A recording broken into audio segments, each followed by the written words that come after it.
বিরতির পর স্বাগত। দক্ষিণ বাধারঘাট চারিপাড়া রামঠাকুর পাড়ার শ্রী রাম নিবাস আশ্রমের ৭৫তম বাৎসরিক উৎসবে শ্রী শ্রী ঠাকুর রামচন্দ্র দেবের শুভ জন্মতিথি উপলক্ষে অন্যান্য বছরের ন্যায় বিভিন্ন কর্মসূচি হাতে নেওয়া হয়েছে। ১ ফেব্রুয়ারি শনিবার সকালে অনাথ শিশুদের মধ্যে শীতবস্ত্র বিতরণ এবং মধ্যাহ্ন ভোজনের আয়োজন করা হয়েছে। অর্থাৎ কাল ছিল ছুটির দিন এবং রবিবার সকাল ঠিক 10টা নাগাদ অভিজ্ঞ ডাক্তারদের দ্বারা স্বাস্থ্য শিবিরেরও আয়োজন করা হয়েছে এবং আজ সোমবার সন্ধ্যা 6টায় ত্রিপুরার বিশিষ্ট শিল্পীদের নিয়ে ভক্তিমূলক গানের অনুষ্ঠানের পাশাপাশি একাধিক কর্মসূচিও হাতে নেওয়া হয়েছে। সে বিষয়ে কি বলছেন উদ্যোক্তারা, শোনাচ্ছি। শ্রী শ্রী রামনিবাস আশ্রমের পক্ষ থেকে স্বাগত, আন্তরিক অভিনন্দন ও শুভেচ্ছা। শ্রী শ্রী রামনিবাস আশ্রম ত্রিপুরার একটি প্রাচীনতম আশ্রম। 1950 সালে আশ্রমের জায়গা ত্রিপুরার মহারানী তথা রাজমাতা কাঞ্চন প্রভা দেবী শ্রী শ্রী রাম ঠাকুর আশ্রম নির্মাণের জন্য দান করেছিলেন। ওই সময় থেকে এখন পর্যন্ত প্রতি বৎসর শ্রী শ্রী ঠাকুরের শুভ আবির্ভাব তিথি উপলক্ষে আশ্রমের বার্ষিক উৎসব অনুষ্ঠিত হয়ে থাকে।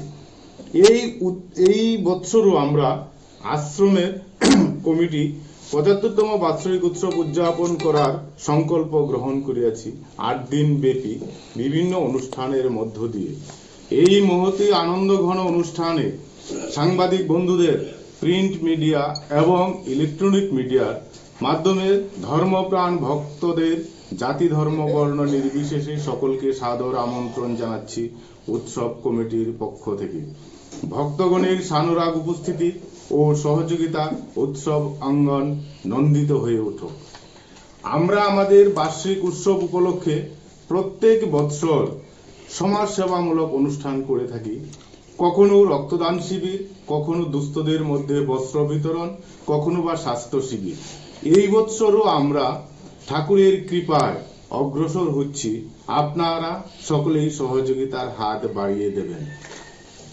আমরা আমাদের অনুষ্ঠান সূচি সেখানে ঘোষণা করছি। 18ই মাঘ 1431 বাংলা, 1 ফেব্রুয়ারি শনিবার সকাল 11 ঘটিকায় অনাথ শিশুদের শীত বস্ত্র বিতরণ ও মধ্যাহ্নে তাহাদের মধ্যে প্রসাদ বিতরণের মধ্য দিয়ে ৭৫তম উৎসবের শুভ সূচনা। 19 মাঘ 1431 বাংলা, 2 ফেব্রুয়ারি রবিবার সকাল 10 ঘটিকা হইতে অভিজ্ঞ ডাক্তার দ্বারা স্বাস্থ্য শিবিরের আয়োজন করা হয়েছে। স্বাস্থ্য শিবিরে চিকিৎসার মাধ্যমে সকলকে বিনামূল্যে ঔষধ প্রদান করা হবে। আপনাদের মাধ্যমে আমরা সমস্ত জনগণকে আহ্বান জানাচ্ছি ওনারা যেন এই চিকিৎসার সুযোগ সুবিধা গ্রহণ করেন। 20 মাঘ 1431 বাংলা, 3 ফেব্রুয়ারি সোমবার সন্ধ্যা 6 ঘটিকা হইতে ত্রিপুরার বিশিষ্ট শিল্পীদের নিয়ে এক ভক্তিমূলক সঙ্গীতের অনুষ্ঠানের আয়োজন করা হয়েছে। উক্ত ভক্তিমূলক অনুষ্ঠান সবাই উপভোগ করবেন। আমরা প্রিন্ট মিডিয়া এবং ইলেকট্রিক মিডিয়ার মাধ্যমে সকলকে অবগত করছি। 21 মাঘ 1431 বাংলা, 4 ফেব্রুয়ারি মঙ্গলবার গঙ্গা আহ্বান বিকাল 3 ঘটিকায়। গঙ্গা আহ্বানে একটি বিশেষ আকর্ষণ, এবছর আমরা 20টি ঢাক আসবে। সেই ঢাকের তালে তালে সুসজ্জিত রেলির মাধ্যমে আমরা উৎসবের জন্য মা গঙ্গাকে আহ্বান জানাবো। সন্ধ্যা 5 ঘটিকায় বেদবাণী পাঠ, সন্ধ্যা 6:30 ঘটিকায় সত্যনারায়ণ পুজো এবং পুজো শেষে ভক্তদের উদ্দেশ্যে প্রসাদ বিতরণ। 22 মাঘ 1431 বাংলা, 5 ফেব্রুয়ারি বুধবার ব্রহ্ম মুহূর্ত হইতে 24 প্রহর হরিনাম যজ্ঞের শুভারম্ভ।